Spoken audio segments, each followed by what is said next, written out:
ఓం నమో వెంకటేశాయ. ఆత్మా రామగురుబోధ్య ఆత్మానాత్మమతివేద్య గోవింద గోవింద. గరంతుహాలాహలమాప్యతృప్తం వరత్వమాప్యాప్యతులం హ్యదృప్తం ధరాధరస్థానమకామసృప్తం హరన్నుమ సర్వపదార్థగుప్తం అని భక్తజనమానస సరసీరుహ నివాసి అయిన శ్రీనివాస పరమాత్మని పరమేశ్వర స్వరూపంగా భావించి నమస్కరించుకుంటూ శ్రీశుకులవారు ఉపదేశం చేసిన శ్రీమద్భాగవతం యొక్క అధ్యయన కార్యక్రమాన్ని మనం ప్రారంభించుకుందాము. యథాప్రకారం శ్రీ గణేశ ప్రార్థనతో మొదలుపెట్టి ప్రార్థనా శ్లోకాలను సంకల్పవాక్యాలను చదువుకుని ఈ కార్యక్రమానికి మంగళాచరణం చేసుకుందాము. శ్రీ గణేశ ప్రార్థన. శుక్లాంబరధరం విష్ణుం శశివర్ణం చతుర్భుజం ప్రసన్నవదనం ధ్యాయేత్ సర్వవిఘ్నోపశాంతయే. శ్రీగురుప్రార్థన. గురుర్బ్రహ్మా గురుర్విష్ణు గురుర్దేవో మహేశ్వరః గురుః సాక్షాత్ పరం బ్రహ్మ తస్మై శ్రీగురవే నమః. శ్రీనివాస ప్రార్థన. సర్వాభరణభూషాయ సర్వాయుధధరాయ చ సర్వానుగ్రహకార్యాయ శ్రీనివాసాయ తే నమః. అథ సంకల్పః. అస్మాకం ఉపాత్త సమస్త దురిత క్షయ ద్వారా బుద్ధిశుద్ధ్యర్థం విద్యాభివృద్ధ్యర్థం భక్తిజ్ఞానవైరాగ్యాది తదనుకూల సర్వసంపత్ సమృద్ధ్యర్థం శ్రీపరమేశ్వర ప్రీత్యర్థం శ్రీమద్భాగవత పాఠం కరిష్యామహే. అస్య శ్రీమద్భాగవత స్తోత్ర మహామంత్రస్య నారద ఋషిః బృహతి ఛందః శ్రీకృష్ణ పరమాత్మా దేవత బ్రహ్మబీజం భక్తిశక్తి జ్ఞానవైరాగ్యే కీలకం. అస్మాకం శ్రీమద్భగవత్ప్రసాదసిద్ధ్యర్థే పాఠే వినియోగః. ధ్యానం నారాయణామృతభరాయ విసంకటాయ వ్యాసప్రసూతశుకశౌనకసంఘటాయ సంసారవృక్షఫలభక్షరుజాంకటాయ క్షీరోదధిం మథత భాగవతం ఘటాయ. శ్రీ గురుభ్యో నమః.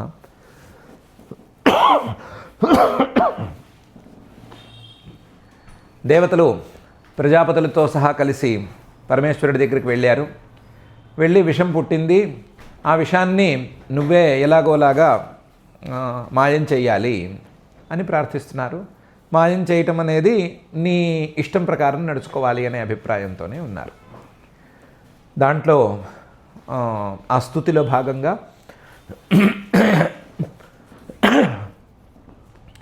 నతే గిరిత్రాఖిలలోకపాల విరించ వైకుంఠ సురేంద్రగమ్యం జ్యోతిఃపరం యత్ర రజస్తమశ్చ సత్వం నయద్బ్రహ్మ నిరస్తభేదం అని మరొకసారి పరమేశ్వరుణ్ణి పరమాత్మ స్వరూపంగా భావించి స్తుతి చేస్తున్నారు.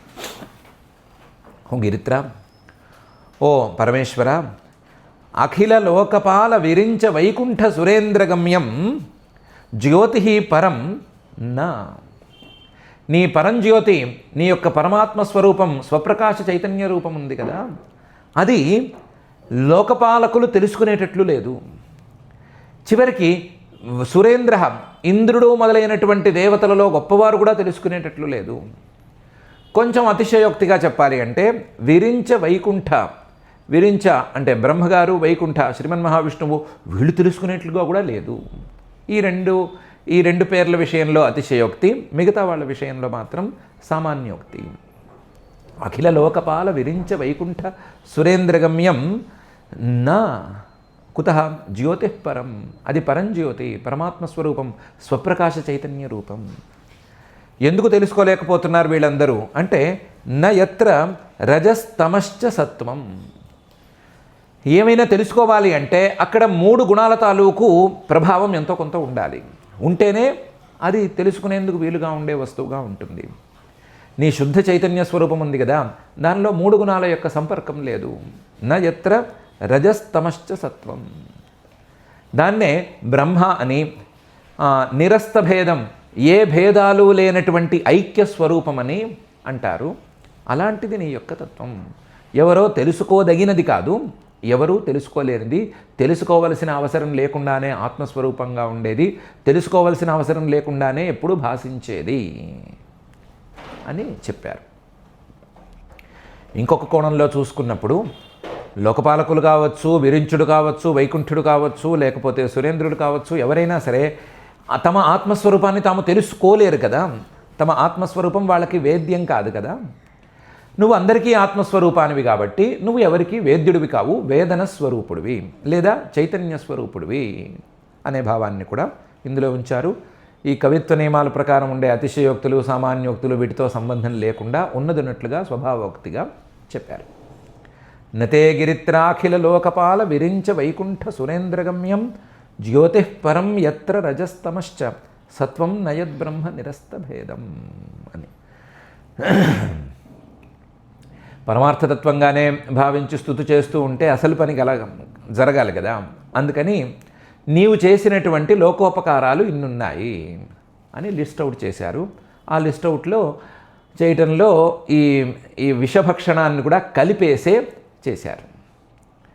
కామాధ్వర త్రిపురకాలక గరాద్యనేక భూతద్రుహ క్షపయతస్తుతయేన తత్తే యస్త్వంతకాల ఇదమాత్మకృతం స్వనేత్ర వహ్నిస్ఫులింగ శిఖయా భసితం నవేదా అని.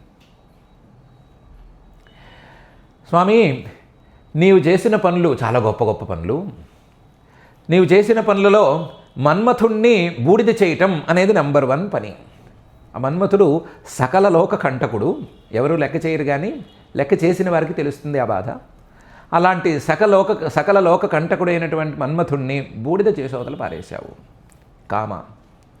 అలాగే నిరీశ్వర యాగం చేసినటువంటి దక్ష ప్రజాపతి గారి యజ్ఞాన్ని పూర్తిగా వినాశం చేసేసావు. అధ్వర, అది కూడా గొప్ప పనే. త్రిపురాసురుల్ని సంహరించడానికి ఎవరూ పూనుకోకపోతే నువ్వే ముందుకొచ్చి నువ్వే వాళ్ళని సంహరించావు. అలాగే ఒక చిన్న పిల్లవాడి మీద యముడు దాడి చేస్తూ ఉంటే ఆ యముడి గుండెల మీద గట్టిగా తన్ని మరి ఆ పిల్లవాడిని రక్షించావు, మార్కండేయుడిని. కాల.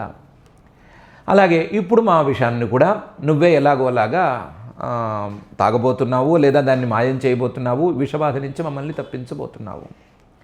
ఇలాంటివి ఆది ఎన్నో ఉన్నాయి, అనేక. భూతద్రుహ, ఇవన్నీ కూడా ఆలోచించి చూస్తే భూతాలకు, ఈ సృష్టిలో ఉండేటువంటి జీవులకు ఎంతో కొంత ఇబ్బంది కలిగించేవి. భూత ద్రుహ, ద్రోహం తలపెట్టేవి. వీటన్నిటినీ క్షపయత, ఆయా సందర్భాన్ని బట్టి పూర్తిగా నేలకరిచేటట్లు చేస్తున్నావు. మన్మథుణ్ణి కాల్చి బూడిద చేయటం తప్ప ఇంకొక దారి లేదు అని ఆయనకు అలా చేశావు.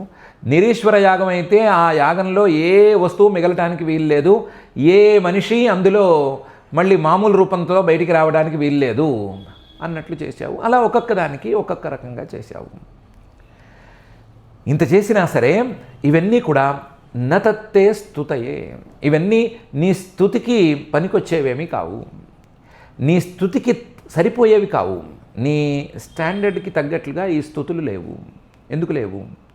యస్తు అసలు నీ యొక్క సామర్థ్యాన్ని గురించి మాట్లాడాలంటే అంతకాలే పూర్తిగా ప్రళయకాలం గురించి మాట్లాడుకోవాలి.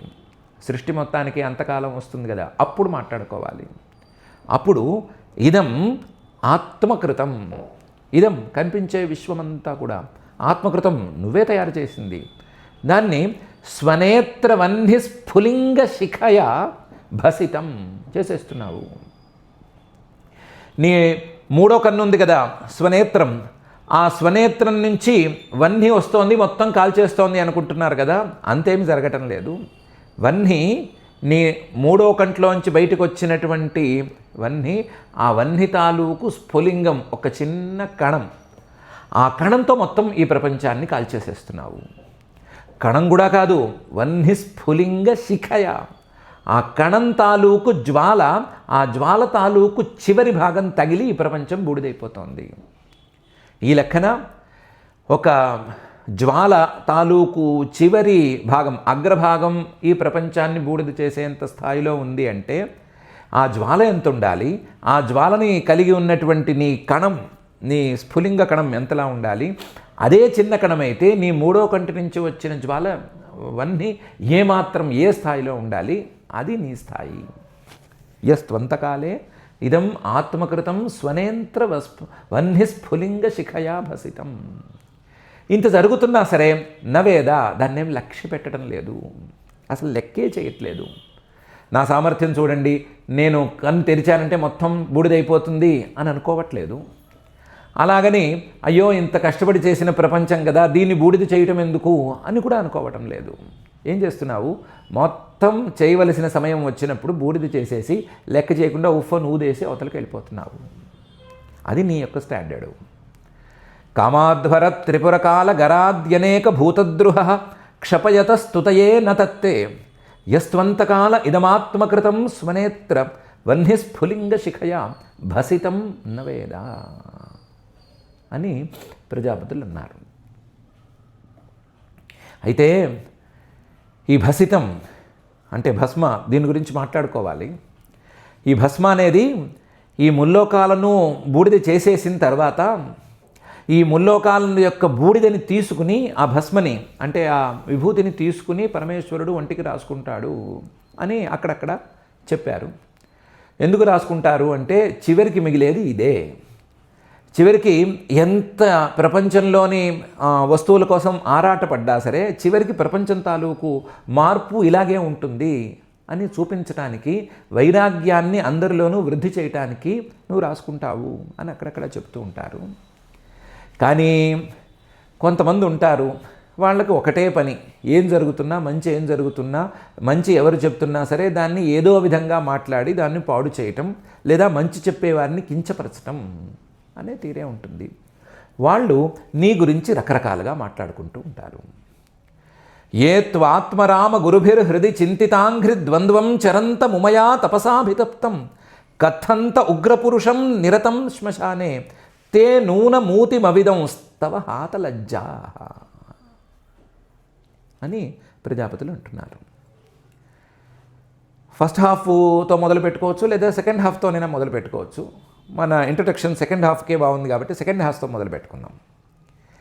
నీ గురించి చెడుగా మాట్లాడేవాళ్ళు హాతలజ్జాహ సిగ్గులేని మనుషులు. హాతలజ్జాహ సిగ్గు లేక మాట్లాడుతున్నారు.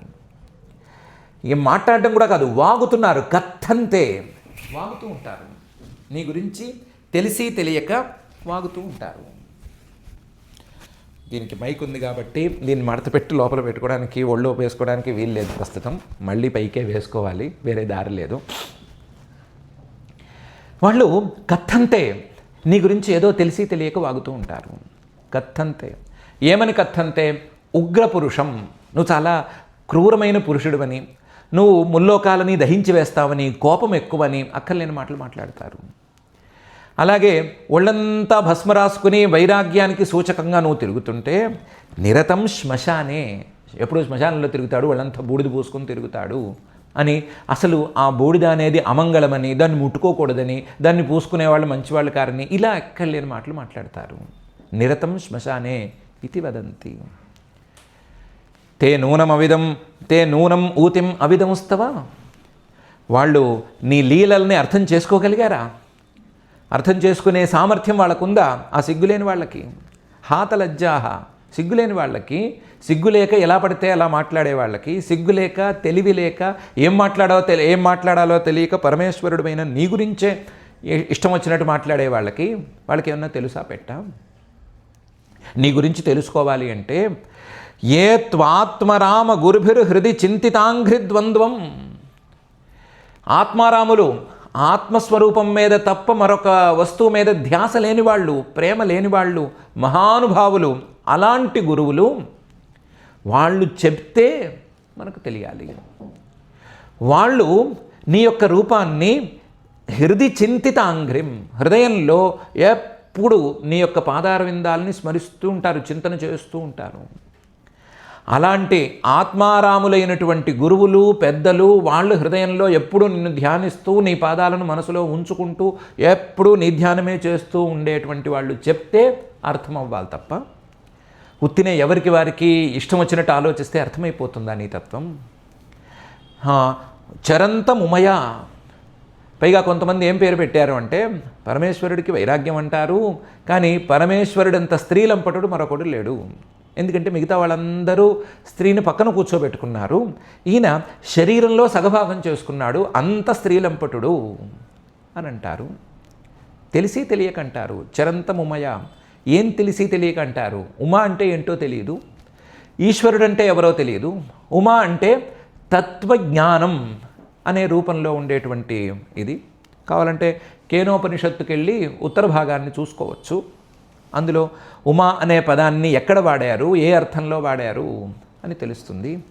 ఆ తత్వజ్ఞానానికి పక్కన ఉండేటువంటి వాడు ఈశ్వరుడు, శుద్ధమైనటువంటి పరమాత్మ.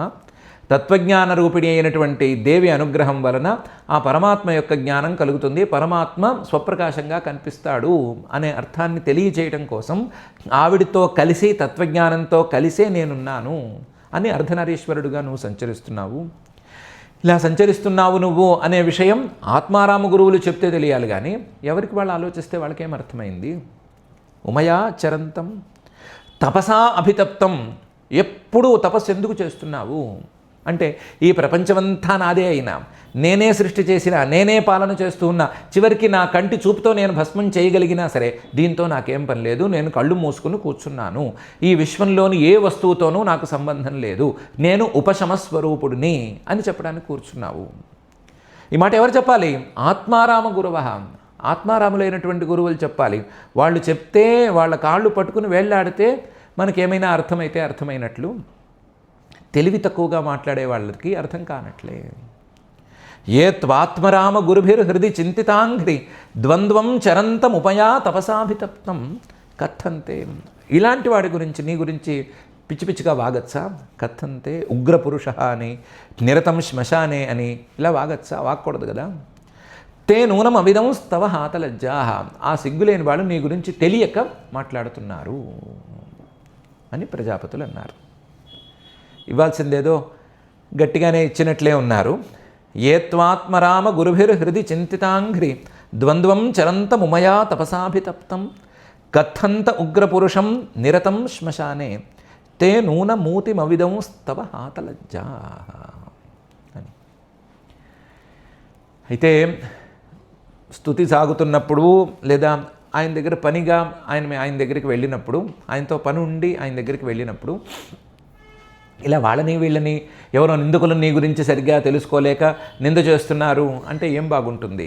అందుకని ఆస్థానం నిందకానాం వార్త అని పక్కకి తోసేసి, తత్తస్యతే సదసతో పరతఃపరస్య నాంజస్వరూపగమనే ప్రభవంతి భూమ్నః బ్రహ్మాదయః కిముత సంస్తవనే వయంతు తత్సర్గ విషయా అపి శక్తిమాత్రం అని మా గురించి మేము చెప్పుకుంటామయ్యా అని చెప్పుకున్నారు. మేము నిన్ను నింద చేసేటువంటి హీనమైన స్థాయి వాళ్ళం కాము, అంత నీచులం కాము, అంత సిగ్గులేని వాళ్ళం కాము. మేము తే సదసతోహో పరతః పరస్య, సత్ అంటే కార్యం, అసత్ అంటే కారణం, ఈ రెండిటికంటే కూడా పైన ఉండే, లేదా ఈ కార్యకారణాలన్నిటికీ మూల కారణమైనటువంటి అజ్ఞానానికంటే కూడా పైన ఉండే పరతః పరస్య తే నీ యొక్క స్వరూపగమనే, స్వరూపాన్ని అర్థం చేసుకోవటంలో నాంజ ప్రభవంతి, అంతగా సామర్థ్యం ఉన్నవాళ్ళము కాము. మా సామర్థ్యం నీ యొక్క స్వరూపాన్ని తెలుసుకోవటంలో పూర్తిగా సరిపోదు. భూమ్నః వ్యాపకుడువైనటువంటి నీ స్వరూపాన్ని తెలుసుకోవటంలో మాకేమీ సామర్థ్యం ఉంటుంది? మా సంగతి దేవుడెరుగు. బ్రహ్మాదయోపిన ప్రభవంతి, బ్రహ్మాది దేవతలే సరిగ్గా తెలుసుకోలేకపోతున్నారు అని అనుకుంటున్నాం కదా. అలాంటిది నీ రూపం తెలియదు, నీ సామర్థ్యం తెలియదు, నీకున్నటువంటి విశేషాలు తెలియవు, ఏం తెలియవు మాకు. మరి సంస్తవనే కిముత, నిన్ను స్తుతి చేయటానికి మాకు సామర్థ్యం ఏం సరిపోతుంది? నీ గురించి ఏమైనా తెలిస్తే ఏమైనా సరిగ్గా చెప్పచ్చు, నీ గురించి సరిగ్గా తెలియదు, తెలుసుకునే సామర్థ్యమే పూర్తిగా లేదు అని అనుకున్న తర్వాత స్తుతి మాత్రం ఏం సరిగ్గా చేస్తాము? వయంతు తత్సర్గ విషయా, మాకు తెలియదు అనేది పెద్ద విషయం కాదు కదా. బ్రహ్మాది దేవతలకే తెలియట్లేదు అని అనుకుంటే, బ్రహ్మాది దేవతలు సృష్టి చేస్తే ఆ సృష్టిలో భాగంగా ఉండేటువంటి మనువు మొదలైన వాళ్ళు సృష్టి చేస్తే వచ్చిన వాళ్ళం మేము. తత్సర్గ విషయా, ఇలాంటి వాళ్ళం, మాకు మాత్రం ఏం తెలుస్తుంది? మాకేమీ అంత సామర్థ్యం లేదు. అపి శక్తి మాత్రం, మాకేదో కాస్తంత శక్తి ఉంది, పూర్తిగా సరిపోదన్నాం కానీ అస్సలు లేదు, మేము నీచులము అని అనటం లేదు కదా. ఏదో కాస్తంత శక్తి ఉంది, ఆ శక్తిని ఉపయోగించి మాకు తెలిసినంత మేర నీ గురించి కాస్తంత తెలుసుకుని కాస్తంత నీ గురించి మంచి మాటలు మాట్లాడుతున్నాము, నీ గురించి స్తుతివాక్యాలు పలుకుతున్నాము అని అన్నారు. తత్తస్యతే సదసతో పరతః పరస్య నాంజస్వరూపగమనే ప్రభవంతి భూమ్నః బ్రహ్మాదయః కిముత సంస్తవనే వయంతు తత్సర్గసర్గ విషయా అపి శక్తిమాత్రం అనే ఈ శ్లోకంలో ఏదో కొంచెం శక్తి ఉందంటే ఆ శక్తితో నేను తెలుసుకోవటం, ఆ కొంచెం శక్తితో తెలుసుకున్న విషయాలని గురించి మాట్లాడుకోవటం అనేదే మేము చేస్తున్నాము, మేమైతే నీచులము కాము అని తేల్చారు. తెలిచి ఏతత్పరం ప్రపశ్యామః న పరంతే మహేశ్వర మృడనాయ హి లోకస్య వ్యక్తిస్తే వ్యక్తకర్మణః అని అన్నారు. మీకు ఎంత శక్తి ఉంది, ఎంత శక్తితో ఏమాత్రం మీరు నా గురించి తెలుసుకున్నారు, ఏం చెప్తారో చెప్పండి, ఒక మాటలో తేల్చి చెప్పండి, ఇది ఫైనల్ వర్డ్ అని పరమేశ్వరుడు అంటే దానికి చెప్పారు. ఏమని? నీ పేర్లలో ఒక పేరు మృడః అని ఉందయా. మృడః అంటే సంతోష పెడతాడు అని దానికి అర్థం.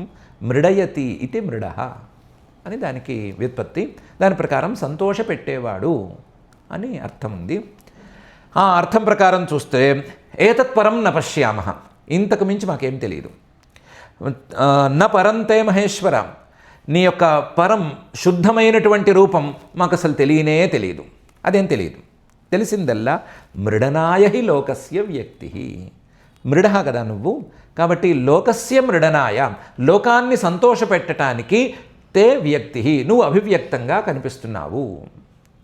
ఏమాత్రం జన్మలేని జన్మస్థితి లయాలు లేనటువంటి నిత్యమైన శుద్ధమైన పరమాత్మ రూపమైన నువ్వు ఈ అభివ్యక్తిని లోకాన్ని సంతోషపెట్టడం కోసం ఉంచావు. మృడనాయ హి లోకస్య వ్యక్తిస్తే, ఈ సంతోషపెట్టడంలో భాగంగా అవ్యక్త కర్మణః, ఎవరి ఊహలకు అందనటువంటి కర్మలను చేస్తున్నావు. ఎవరి ఊహలకు నీ కర్మలు అందవు. ఫలానా వారిని ఎందుకు రక్షించావు, ఫలానా వారిని ఎందుకు రక్షించలేదు, ఇప్పుడు ఎందుకు ఇలా చేశావు, అప్పుడు ఎందుకు ఇలా చేశావు అని ఎవరు నిన్ను అడగలేరు. ఎందుకంటే అవ్యక్త కర్మణః, నీ యొక్క కర్మలన్నీ, నీ యొక్క క్రియలన్నీ అవ్యక్తంగా ఉంటాయి. ఎవరికి బయటికి అర్థమయ్యేటట్లు ఉండవు. దాని పరిణామాలు, దాని యొక్క కాన్సిక్వెన్సెస్ ఇవన్నీ కూడా నీకు మాత్రం తెలుస్తాయి తప్ప మరెవరికి తెలియవు. అలాంటి వాడివి నువ్వు అని మేము అర్థం చేసుకున్నామయ్యా, ఆ మాత్రం మీకు చెప్తున్నాము అని అన్నారు. ఏతత్పరం ప్రపశ్యామః న పరంతే మహేశ్వర మృడనాయ హి లోకస్య వ్యక్తిస్తే అవ్యక్తకర్మణః అని. వీళ్ళు ఫైనల్ వర్డ్లో ఏం పెట్టారు అంటే, నువ్వు లోకాలని సంతోషపెడతావు అని పెట్టారు. నువ్వు రక్షణ చెయ్యాలి, నువ్వు విషాన్ని ఏదో విధంగా చూడాలి, మమ్మల్ని కాపాడాలి అనే మాట మొదట మాట్లాడారు. మధ్యలోనేమో నీ లీలల్లో ఈ విషం నుంచి రక్షించటం అనేది అంశం కూడా ఉంది అని జోడించేసేసారు. అందుకని ఫైనల్గా చెప్పేటప్పుడు నువ్వు విషాన్ని నుంచి మమ్మల్ని రక్షించు అని మరొకసారి చెప్పలేదు. చెప్పకపోయినా సరే ఆయన పరమేశ్వరుడు ఈ మాటల్ని ఎలా తీసుకున్నాడు అనే విషయాన్ని శ్రీశుకుల వారు అంటున్నారు. శ్రీశుక ఉవాచ తద్వీక్ష్య వ్యసనం తాసాం కృపయా భృశపీడితః సర్వభూత సుహృద్దేవ ఇదమాహ సతీం ప్రియాం అని. తద్వీక్ష్య, పరమేశ్వరుడు ఒకసారి చూశాడు. వ్యసనం తాసాం, అయ్యో కష్టంలో ఉన్నారు, కష్టంలో ఉన్నవారు మొదట్లో శరణాపన్నాః త్రాహిన శరణాపన్నాన్ అని అన్నారు. అది చాలు, ప్రతి మాటలోనూ మమ్మల్ని రక్షించు మమ్మల్ని రక్షించు అని అనాల్సిన అవసరం ఏమీ లేదు. కష్టంలో ఉన్నవాళ్ళు రకరకాలుగా మాట్లాడతారు. మాట్లాడిన మాటలన్నీ మంచిగానే మాట్లాడారు, మాట్లాడిన మాటల్లో అర్థం ఉండేటట్లే మాట్లాడారు. కానీ అసలు అన్నిటికంటే మించి వీళ్ళ కష్టమే ప్రధానం. తాసాం వ్యసనం కృపయ, అయ్యో దీని మీద మనం దయ కలిగి ఉండాలి అని దయతో భృశపీడిత, అబ్బో అనుకున్నాడు. అదేంటి పాపం, అమృతం కోసం మొదలు పెడితే ఈ విషం వచ్చిందేం వీళ్ళకి, ఇంత కష్టం వచ్చిందేం వీళ్ళకి, ఎక్కడికి పోతారు అని పాపం దయతో బాధపడ్డాడు. ఎందుకంటే ఆయన సర్వభూత సుహృత్, ప్రతి ప్రాణికి స్నేహంగా ఉండేటువంటి వాడు, ప్రతి ప్రాణి మీద ఏదో అనుగ్రహ బుద్ధి ఉండాలి అనే అభిప్రాయంతోనే ఉండేవాడు. అందరికీ ఉపకారం చేయటమే పనిగా ఉండేవాడు. శంకరః, అందరికీ మంచి చేయాలి అనే ప్రయత్నంలోనే ఉండేవాడు. మంచిని అందుకోకపోవటం అనేది అందరి యొక్క యోగ్యత, కానీ ఆయన మాత్రం మంచే చేయాలి అని పూనుకునేవాడు. అలాంటివాడు కాబట్టి దేవ, ఆ దేవుడు, నేను వెళ్ళి ఆ విషయం సంగతి చూస్తాను అని అనుకున్నాడు. అనుకుని బయలుదేరాడు. బయలుదేరే ముందు ఏం చేశాడంటే ఇదమాహ సతీం ప్రియాం, తన ప్రియురాలు సతీ చాలా గొప్పదైనటువంటి పార్వతీదేవి ఉంది కదా, ఆ పార్వతీదేవితో ఇలా అన్నాడు. అప్పటికి పార్వతీదేవి వచ్చిందో సతీదేవి ఉందో తర్వాతి మాట. తన భార్యతో ఇలా అన్నాడు, ఇదమాహ సతీం ప్రియాం. ఏమనన్నాడు? శివ ఉవాచ అహోబత భవాన్యేతత్ ప్రజానాం పశ్య వైశసం క్షీరోదమథనోద్భూతాత్ కాలకూటాదుపస్థితం అని అన్నాడు. అహోబత, అయ్యో అయ్యో అయ్యో అయ్యో అయ్యో. భవానీ, ఓ పత్ని, భవస్య పత్ని భవానీ. భవ అంటే ఒక అర్థంలోనేమో మంగళమయుడు, మరొక అర్థంలోనేమో ఈ సృష్టి మొత్తానికి కారణమైనవాడు. రెండూ కలిపితే ఈ సృష్టి మొత్తానికి కారణమైనటువంటి మంగళమయుడు ఆయన. భవ అంటే సమృద్ధి, భవ అంటే ఉత్పత్తి, ఈ రెండిటికీ కారణమైనవాడు. ఆయనకి పత్ని అంటే ఆయనలాగానే ఆలోచించేటువంటి ఆవిడ. కాబట్టి భవాని ఆవిడ మంగళమయురాలు, ఆవిడ కూడా ఈ సృష్టి మొత్తానికి కారణంగా ఉండి సృష్టి మొత్తానికి మంచి జరగాలి అని కోరుకునేది. అందుకని ఆ సంబోధనతో భవాని అని పిలిచాడు. పిలిచి, చూడు, ఏతత్ ప్రజానాం పశ్య వైశసం, వీళ్ళ కష్టం చూడు ఇంత తీవ్రంగా ఉంది. క్షీరోద మథనోద్భూతాత్, పాల సముద్రాన్నే చిలికేశారు పాపం వీళ్ళు. ఎందుకు? అమృతం కోసమని. కానీ వచ్చింది ఏంటి వీళ్ళకి? కాలకూటం, మహావిషం అనేది వచ్చింది. ఈ కాలకూటాత్ ఉపస్థితం, ఈ కాలకూటం అనేది వీళ్ళకి మహా కష్టంగా మారిపోయింది. అమృతం కోసం పోయిన వాళ్ళకి విషం ఎదురైంది. అమృతం కోసం ప్రయత్నం మొదలుపెట్టిన వాళ్ళకి విషం అనేది వెంటాడుతోంది, వెంటపడి వేధిస్తోంది.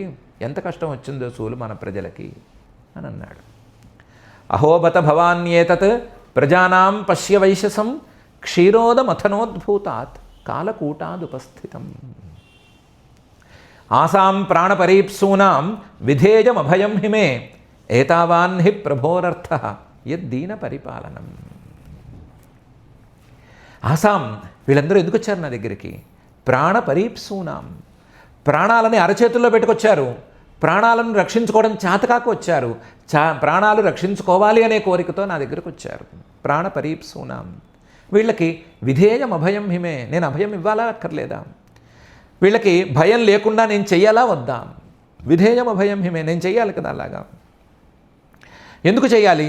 ఏతావాన్హి ప్రభోరర్థః, నేను ప్రభువుని, వీళ్ళందరికీ నేనే ప్రభువుని. వాళ్ళు ఒప్పుకోవచ్చు, ఒప్పుకోకపోవచ్చు.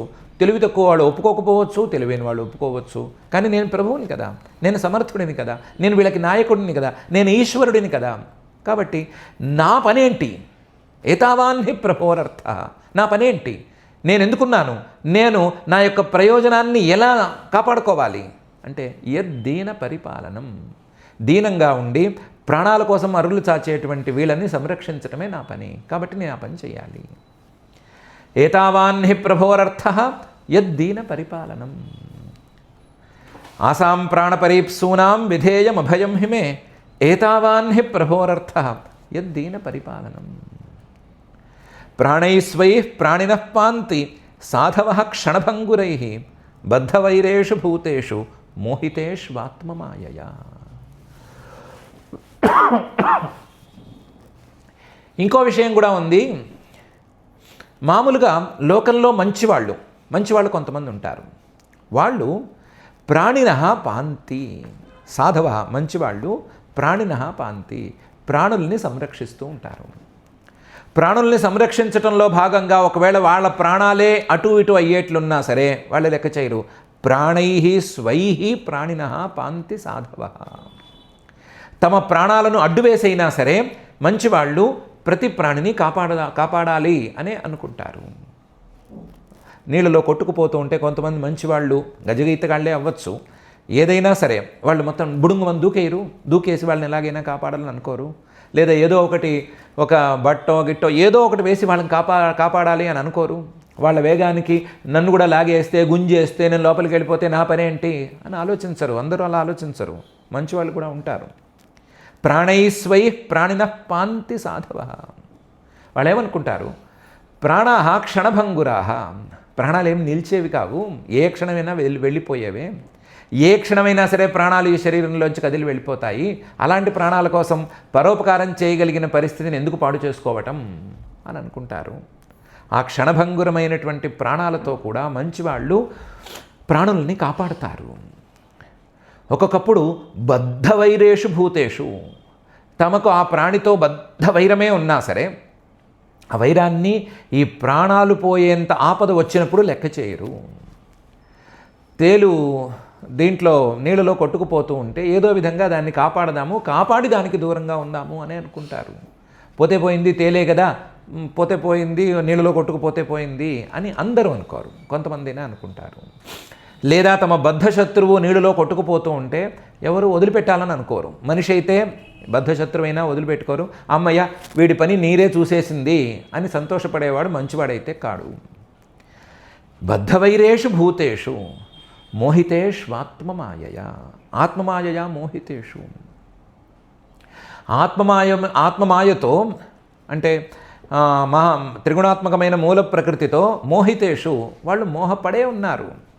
ఆ మోహానికి విషయంగా ఉండేటువంటి ప్రాణుల మీద కూడా వ్యామోహం ఉండి ఆ వ్యామోహంతో ఏదో వైరం అని మనసులో పెట్టుకున్న వాళ్ళు కూడా నీళ్ళలో పడి కొట్టుకుపోతున్నా, ఏదో ప్రాణాలతో ఇబ్బంది పడుతున్నా సరే ఉపకారం చేద్దామని మంచివాళ్ళు ఆలోచిస్తారు. మరి నేనెవరిని? మంచి వాళ్ళందరికీ మంచివాడిని కదా.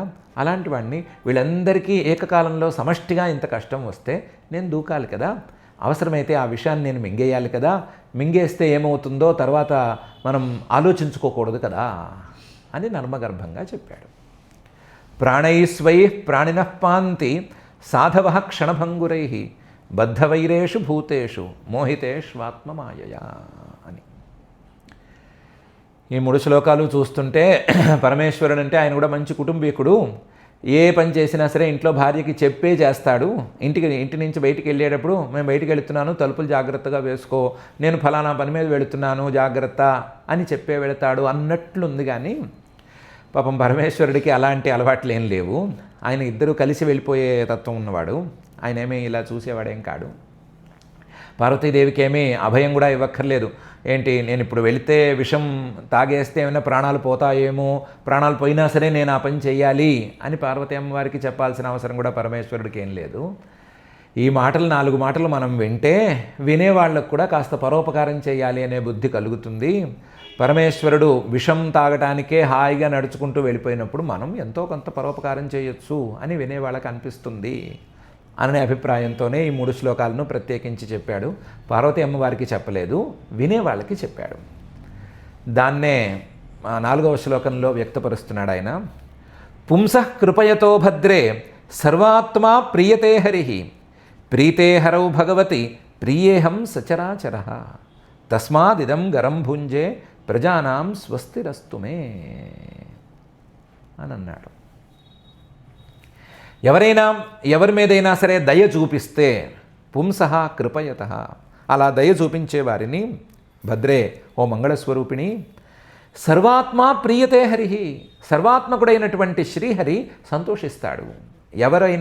ఎవరి మీదైనా దయ చూపించి ఉపకారం చేస్తే, ఎవరికైనా సరే ఏదైనా ప్రాణ సంకటాలు లాంటివి లేదా వేరు సంకటాలు లాంటివి వచ్చినప్పుడు వాటి నుంచి గట్టెక్కిస్తే సర్వాత్మ ప్రియతే హరి, సర్వాత్మకుడైనటువంటి శ్రీహరి సంతోషిస్తాడు.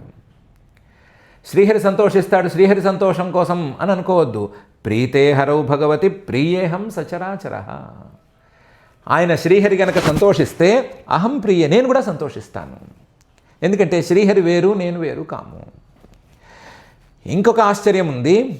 ప్రియేహం సచరాచరః, శ్రీహరి కాదు నేను కాదు, మా ఇద్దరి కంటే లేదా మా ఇద్దరి యొక్క ఐక్య రూపం కంటే ఈ చరాచర ప్రపంచం వేరుగా లేదు, మా నుండే కదా బయటకు వచ్చింది. కాబట్టి మేము సంతోషిస్తే చరాచర ప్రపంచం మొత్తం సంతోషిస్తుంది. ప్రియేహం సచరాచరః. అందువల్ల ఎవరైనా సరే కష్టం వచ్చినప్పుడు ఎవరినైనా సరే ఆదుకోవటానికి ముందుండాలి. ఎవరికైనా కష్టం వస్తే కనీసం పలకరించాలి. ఎవరికైనా కష్టం వస్తే ఆ కష్టాన్ని మనం ఎంత తొడవగలము అని ఆలోచించాలి. కనీస స్థాయిలో ప్రతి దాంట్లోనూ దూరేసి తలకేసుకుని తర్వాత కొరివితో తలగొక్కున్నట్టు చేసుకోవాలి అని కాదు, ఆ ఉపకార బుద్ధితో ఉండాలి అని పరమేశ్వరుడు చెప్పాడు. తస్మాత్ అందువల్ల ఇదం గరం భుంజే, నేను వెళ్ళి ఆ హాలాహలం మొత్తాన్ని తినేస్తాను, ఆ హాలాహలం మొత్తాన్ని నేను నోట్లో వేసేసుకుంటాను అని చెప్పాడు. ప్రజానాం స్వస్తిరస్తుమే, నా ప్రజలు, వీళ్ళందరూ వేరే వాళ్ళు కారు, నా ప్రజలు వీళ్ళు, అందువల్ల వీళ్ళందరికీ హాయిగా సుఖంగా ఉండే పరిస్థితులు ఉండని, వీళ్ళకి శోభనా సత్తా అస్తు అని అన్నాడు. పుంసః కృపయతో భద్రే సర్వాత్మా ప్రీయతే హరి, ప్రీతే హరౌ భగవతి ప్రియేహం సచరాచర, తస్మాదిదం గరం భుంజే ప్రజానాం స్వస్తిరస్తుమే అని. ఇలా అని ఏం చేశాడు అనే విషయాన్ని శ్రీశుక ఉవాచ, శ్రీశుకుల వారు చెప్తున్నారు. ఏవం ఆమంత్ర్య భగవాన్ భవానీం విశ్వభావనః తద్విషం జగ్ధుమారేభే ప్రభావజ్ఞ అన్వమోదత. ఏవం ఆమంత్ర్య, ఈ విధంగా అమ్మవారితో చెప్పాడు. చెప్పి ఆవిడ అనుమతి తీసుకున్నాడు. భవానీం, ఆవిడ కూడా ఈయనతో సమానంగా ఆలోచించేటువంటి ఆవిడ కదా. ఈయన భవ అంటే విశ్వభావన, ఈ ప్రపంచం మొత్తాన్ని సృష్టి చేసేవాడు, ప్రపంచం మొత్తానికి మంగళాలని సమృద్ధులను అందించేటువంటి వాడు. విశ్వం భావయతి ఇది విశ్వభావన. ఈవిడితో సమానమైన ఆవిడ ఈయన పత్ని భవాని, భవస్య పత్ని భవాని. కాబట్టి ఆవిడతో చెప్పాడు. ఆవిడ కూడా ఒప్పుకున్నట్టే ఒప్పుకుంది. ఆవిడతో ఈ మాటలన్నీ ఆవిడతో చెప్పాడు. చెప్పి తద్విషం జగ్ధుం ఆరేభే, ఆ విషాన్ని మింగేయాలి, ఆ విషం మొత్తాన్ని తీసి నోట్లో వేసేసుకోవాలి అని అనుకుని అడుగులు వేశాడు. మరి అమ్మవారు ఏమంది అంటే ప్రభావజ్ఞ అన్వమోదత, ఈ విషయం ఈయనకేమి లెక్క, ఈ విషయం ఈయన్నేం చేస్తుంది, ఈ విషయంతో ఈయనకేమి హాని కలుగుతుంది అని అనుకుంది. ఎందుకంటే ఆయన ప్రభావం ఈవిడికి తెలుసు. ప్రభావజ్ఞ, ఈశ్వరుడి యొక్క పరమేశ్వరుడి యొక్క ప్రభావం ఎంత స్థాయిలో ఉంటుంది అని తెలుసు కాబట్టి ఆవిడికి ప్రభావజ్ఞ అన్వమోదత, మీరేమనుకుంటే అది చేయండి అని అనుమోదించింది. ఏవం ఆమంత్ర్య భగవాన్ భవానీం విశ్వభావన తద్విషం జగ్ధుమారేభే ప్రభావజ్ఞ అన్వమోదత. ఆయన ప్రభావం ఏంటో అమ్మవారికి చెప్పకుండా తెలుసు, కానీ ఇక మీద శ్రీశుకుల వారు చెప్తేనే మనకి తెలుస్తోంది. ఏమైంది ఇంతవరకు? అమృతమథనం చేస్తుంటే హాలాహలం పుట్టింది. పుట్టిన హాలాహలం మొత్తం 8 దిక్కులకి పాకింది. కింద మీద సముద్రంలోనూ ఆకాశంలోనూ అంతటా ఈ విషమే వ్యాపించి ఉంది. ఎక్కడ చూసినా ఈ విషాగ్ని జ్వాలలే ఉన్నాయి. మొత్తం విషం ప్రతి మనిషిని, ప్రతి వ్యక్తిని, ప్రతి జీవిని వెంటాడుతోంది. అలాంటి పరిస్థితుల్లో ఈయన విషం తినడానికి, విషం తాగడానికి వెళ్ళిపోయాడు. వెళ్ళి అక్కడికి వెళ్ళి ఏం చేశాడు? తతః కరతలీకృత్య వ్యాపి హాలాహలం విషం అభక్షయన్ మహాదేవ కృపయా భూతభావన. అక్కడికి వెళ్ళి వ్యాపి, మొత్తం ప్రపంచమంతా వ్యాపించి ఉన్న హాలాహలం, ఈ హాలాహలం అనేటువంటి విషం కరతలీకృత్య అరచేతిలో ఒక చిన్న నేరేడు పండంతా తీసుకున్నాడు, ఏదో మందు బిళ్ళల్లే తీసుకున్నాడు. అంత హాలాహలం కూడా ఈయన అరచేతిలో చిన్న నేరేడు పండంతా కూడా సరిపోలేదు. తతః కరతలీకృత్య వ్యాపి హాలాహలం విషం అభక్షయత్, వెంటనే సందేహించకుండా నోట్లో వేసేసుకున్నాడు. మహాదేవ, ఆయన చాలా గొప్పవాడు కదా, కృపయ దయతో ఉన్నాడు కదా, భూతభావన, ఈ నా వల్ల ఈ ప్రాణులన్నిటికీ సంతోషమే కలగాలి, నా వల్ల సమృద్ధులే కలగాలి అని అనుకునేవాడు కదా, సమృద్ధులనే కలిగించేవాడు కదా, ఎవరికైనా ఏమైనా కష్టం వస్తే ఆ కష్టాన్ని తాను మింగేవాడు కదా. అందువల్ల భూతభావన, ఈ భూతభావనుడైనటువంటి ఆ పరమాత్మ పరమేశ్వరుడు విషాన్ని సందేహం లేకుండా నోట్లో వేసుకుని మింగేశాడు. తతః కరతలీకృత్య వ్యాపి హాలాహలం విషం అభక్షయన్ మహాదేవ కృపయా భూతభావన. అయితే ఇక్కడ కట్ చేస్తే చాలా చాలా అంశాలు ఉన్నాయి. అమ్మవారు వచ్చిందని, ఆవిడ గొంతు దగ్గర చెయ్యి అడ్డం పెట్టేసిందని, అక్కడి నుంచి కిందకి దిగకూడదు, విషం కిందకి దిగటానికి వీలు లేదు అని చెప్పిందని రకరకాల కథనాలు వేరువేరు పురాణాల్లో వేరువేరు కథల్లో ఉన్నాయి. వాటన్నిటినీ శ్రీశుకుల వారు ఇక్కడ ముట్టుకోవటం లేదు. ఆయన మింగాడు, మింగటం అంటే గొంతు వరకు తీసుకొచ్చాడు వరకే చెప్పి ఊరుకున్నారు. ఊరుకుని తస్యాపి దర్శయామాస స్వవీర్యం జలకల్మష యచ్చకార గలే నీలం తచ్చ సాధోర్ విభూషణం. అని అంటున్నారు. ఏంటంటే ఈ హాలాహల విషం అనేది ఏమి చిన్నది కాదు. ఈ చేతిలో చిన్న నేరేడు పండులాగా అమరిపోయినా దాని ప్రభావం చిన్నదేం కాదు. తస్యాపి దర్శయామాస, ఆ పరమేశ్వరుడి మీద కూడా తన ప్రభావాన్ని చూపించింది. స్వవీర్యం, తన యొక్క సామర్థ్యాన్ని. విషం జలకల్మష, ఈ సముద్రమథనంతో పుట్టినటువంటి విషం, సముద్రం నీళ్లలో ఉండేటువంటి చెడు లాంటి ఈ విషం జలకల్మష. తస్యాపి దర్శయామాస స్వవీర్యం, పరమేశ్వరుడి మీద కూడా తన ప్రభావాన్ని చూపించింది. ఎలా చూపించింది?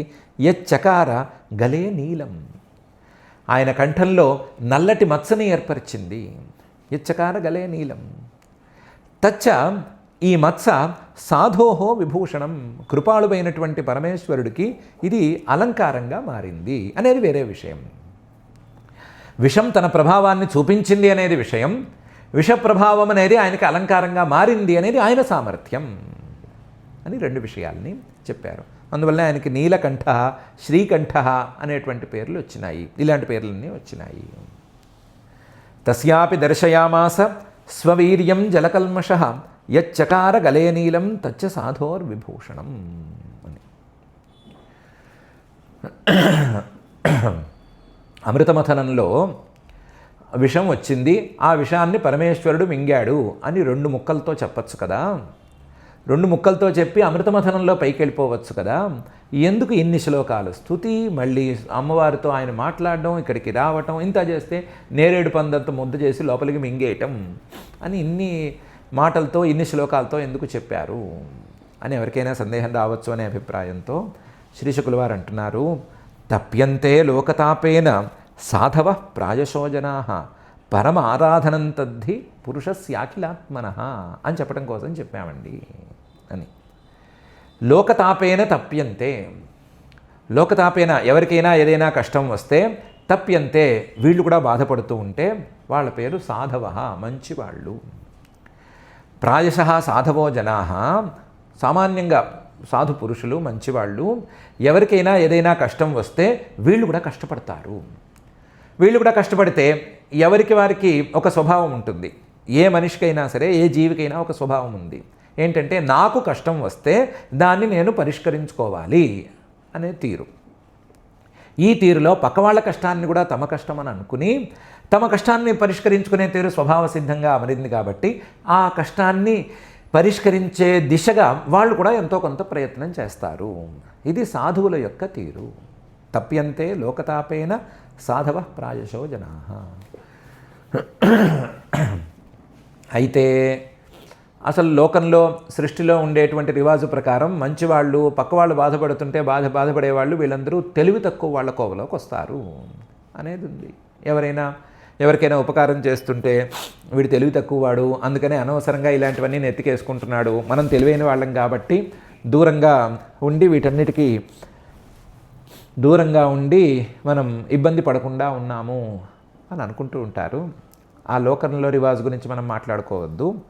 పరమారాధనం తద్ధి పురుషస్యాఖిలాత్మన, అఖిలాత్మకుడైనటువంటి పురుషస్య, పరమపురుషుడు యొక్క ఆరాధనం ఇది. పరమపురుషుణ్ణి పూజించుకోవటమే ఇది, పరమపురుషుణ్ణి అనుగ్రహింపజేసుకోవటమే ఇది అని తెలుసుకుంటే చాలు.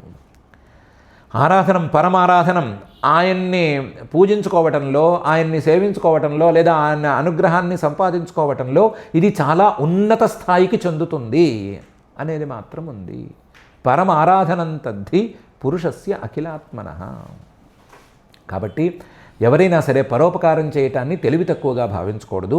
అది పరమపురుషుడు యొక్క ఆరాధన అని అర్థం చేసుకోవాలి అనటం కోసం ఇదంతా చెప్పాను అని శ్రీశుకుల వారు ఈ శ్లోకంలో వ్యక్తపరుస్తున్నారు. తప్యంతే లోకతాపేన సాధవ ప్రాయశోజనా పరమారాధనం తద్ధి పురుషస్యాఖిలాత్మన. మళ్ళీ కథలోకి వస్తే, నిశమ్య కర్మ యత్తచ్చంభో దేవదేవస్య మీఢుష ప్రజా దాక్షాయణీ బ్రహ్మ వైకుంఠశ్చ శశంసిరే అని శ్రీశుకుల వారు చెప్తున్నారు. నిశమ్య కర్మ తచ్చంభోహో, శంభోహో, శంభువు అంటే శంభావయతి, అందరికీ మంచి చేసేవాడు, అందరికీ సుఖాన్ని కలిగించేటువంటి వాడు. ఆయన చేసినటువంటి ఈ కర్మ, ఆయన చేసిన ఈ పని విషాన్ని మొత్తాన్ని మింగేయటం అనేటువంటి పని. దేవదేవస్య, ఆయన దేవతలకే దేవుడు, ప్రకాశాలకే ప్రకాశమైన వాడు. మీఢుష, ఎవరు ఏం కోరితే ఆ కోరికని తీర్చే స్వభావం ఉన్నవాడు. ఆయనకి మీఢుహు, మీఢుష్టమః అనే పేర్లు ఉన్నాయి. మీఢుహు, ఎవరు ఏం కోరినా సరే ఆ కోరిన కోరికని తీర్చేస్తాడు ఆయన. అలాంటివాడు. వీళ్ళు వచ్చి విష ప్రభావాన్ని తగ్గించు అని కోరంగానే ఎలా తగ్గించాలని ఆలోచించి తానే మింగేసి ఆ కోరికను తీర్చేశాడు. అలాంటివాడు ఈయన. ఆయన చేసిన ఈ పనిని విని ప్రజా దాక్షాయిణి, దాక్షాయిణి ప్రజ, దక్షపుత్రి అయినటువంటి సతి సంతోషించింది. ముందే అనుకున్నాం కదా, ఆవిడ సత్య పార్వతీదేవ అనేటువంటి విచారణ మనకొద్దు అని. ఆవిడే సంతోషించింది. బ్రహ్మగారు, వైకుంఠశ్చ, వైకుంఠుడు అంటే శ్రీమన్నారాయణుడు, వీళ్ళందరూ కూడా శశంసిరే, చాలా ప్రశంస చేశారు, చాలా ప్రశంస చేశారు. ఈ పని మరొకరు చేయలేరు. ఈ సృష్టిలో హాలాహలం అనేటువంటి గరళాన్ని మరొకరు మింగలేరు అని చెప్పి స్తుతి చేశారు. నిశమ్య కర్మ తచ్చంభో దేవదేవస్య మీఢుష ప్రజా దాక్షాయణీ బ్రహ్మ వైకుంఠశ్చ శశంసిరే అని శ్రీశుకుల వారు చెప్తున్నారు. అయితే శ్రీశుకుల వారిని పట్టుకుని ఎవరైనా కామెంట్ చేస్తే, మీరు స్టోరీ టెలరు కాబట్టి స్టోరీ చెప్పేటప్పుడు ఎగ్జాగరేట్ చేసి చెప్తారు, ఏదో ఆయన చేతిలో నేరేడు పండంత విషం ఉంటే ఆ విషాన్ని మొత్తం ప్రపంచం అంతా వ్యాపించి ఉన్న విషమని, ఏదో అందరినీ వెంటాడిందని, వేధించిందని, దాన్ని ఆయన రక్షించాడని, అక్కడ దాకా గొంతు దాకా మింగాడని, అందుకనే నల్ల మచ్చ ఉందని ఇవన్నీ చెప్తున్నారు. ఒకదానికి కలిపేసేస్తున్నారు.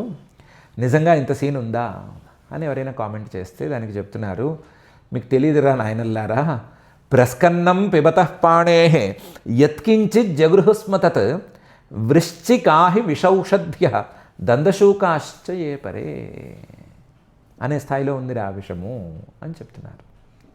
పిబతః, ఆయన చేతిలో అరచేతిలో విషాన్ని పట్టుకుని ఇలా తాగేశాడు. తాగినప్పుడు అందులోంచి ఓ చిన్న చుక్క, చాలా చిన్న చుక్క కింద పడింది. ప్రస్కన్నం. ఎక్కడి నుంచి ప్రస్కన్నం? పిబతః పాణేః. విషం తాగుతున్నప్పుడు విషం తాగే పరమేశ్వరుడి చేతి నుంచి చిన్న చుక్క కింద పడింది. ఆ చిన్న చుక్కని కొన్ని సృష్టిలోని పదార్థాలు, కొన్ని సృష్టిలోని ప్రాణులు తీసుకున్నాయి. జగృహు స్మతత్. ఎవరు? వృశ్చిక, అహి, విషౌషధ్య, తేళ్ళు, పాములు లాంటి విష జంతువులు. అలాగే విషౌషధ్య, మన సృష్టిలో విషవృక్షాలు కొన్ని ఉన్నాయి కదా, ముట్టుకుంటే ఒళ్ళంతా వాచిపోయేవి, పొరపాటున వాసన చూస్తే ఒళ్ళంతా ఉబ్బిపోయేవి విషవృక్షాలు చాలా ఉన్నాయి. విషవృక్షాలకి ఎక్కడో మ్యూజియం కూడా ఉంది అని కూడా ఉంది. ఆ విషవృక్షాలు ఇవన్నీ కూడా దందశూకాశ్చ, ఇంకా దందశూకాలు బాగా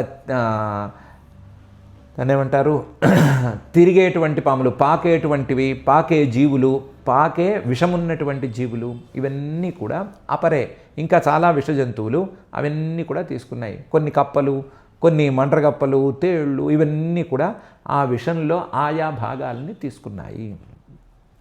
ఇందులో కొన్నిటి విషయం ఎంత స్థాయిలో ఉంటుంది అని మనకి తెలుసు. ఎన్ని సెకండ్స్లో మన శరీరంలో ఉండేటువంటి రక్త కణాలన్నీ పూర్తిగా విడిపోతాయి అని తెలుసు.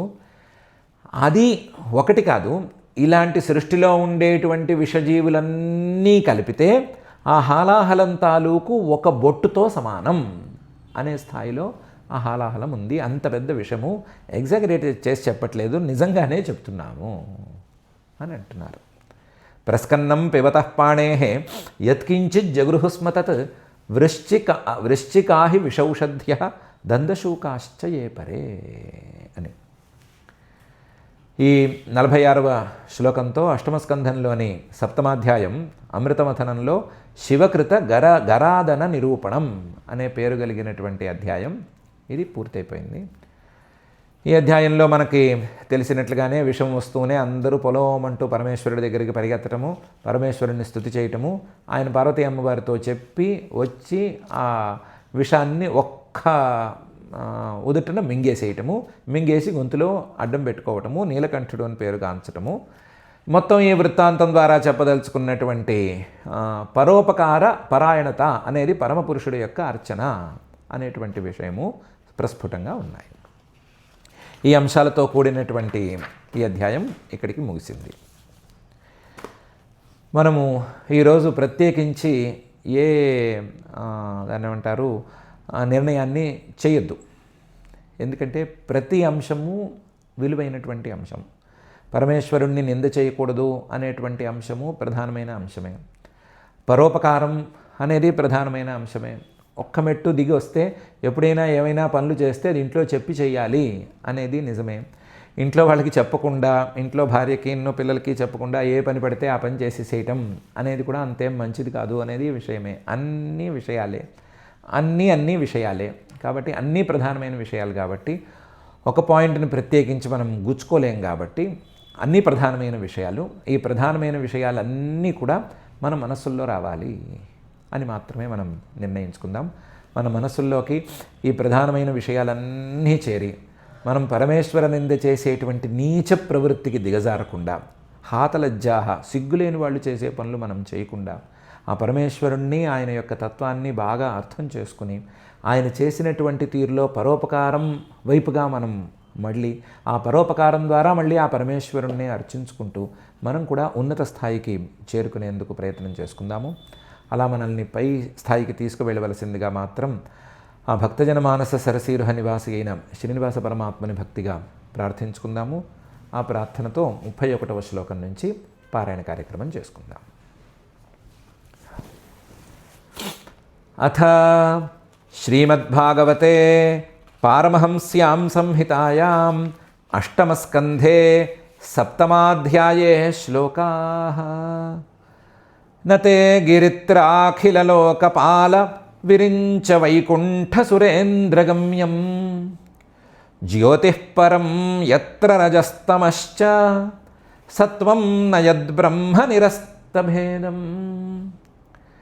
కామాధ్వరత్రిపురకాలగరాద్యనేక భూతద్రుహః క్షపయతస్తుతయే న తత్తే. యస్త్వంతకాల ఇదమాత్మకృతం స్వనేత్ర వహ్నిస్ఫులింగశిఖయా భసితన్న వేద. ఏ త్వాత్మరామగురుభిర్హృది చింతితాంఘ్రిద్వంద్వం చరంతముమయా తపసాభితప్తం. కథంత ఉగ్రపురుషం నిరతం శ్మశానే తేనూనమోతిమవిదంస్తవ హాతలజ్జాః.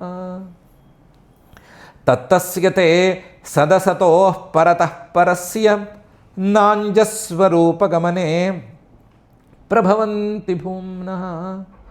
బ్రహ్మాదయః కిముత సంస్తవనే వయంతు తత్సర్గసర్గవిషయా అపి శక్తిమాత్రం. ఏతత్ పరం ప్రపశ్యామః న పరంతే మహేశ్వర. మృడనాయ హి లోకస్య వ్యక్తిస్తే వ్యక్తకర్మణః. శ్రీశుక ఉవాచ తద్వీక్ష్య వ్యసనంతాసాం కృపయా భృశపీడితః సర్వభూతసుహృద్దేవః ఇదమాహ సతీం ప్రియాం. శ్రీశివ ఉవాచ అహో బత భవాన్యేతత్ ప్రజానాం పశ్య వైశసం. క్షీరోదమథనోద్భూతాత్ కాలకూటాదుపస్థితం. ఆసాం ప్రాణపరీప్సూనాం విధేయమభయం హి మే. ఏతావాన్ హి ప్రభోరర్థః యద్దీన పరిపాలనం. ప్రాణైస్వైః ప్రాణినః పాంతి సాధవః క్షణభంగురైః.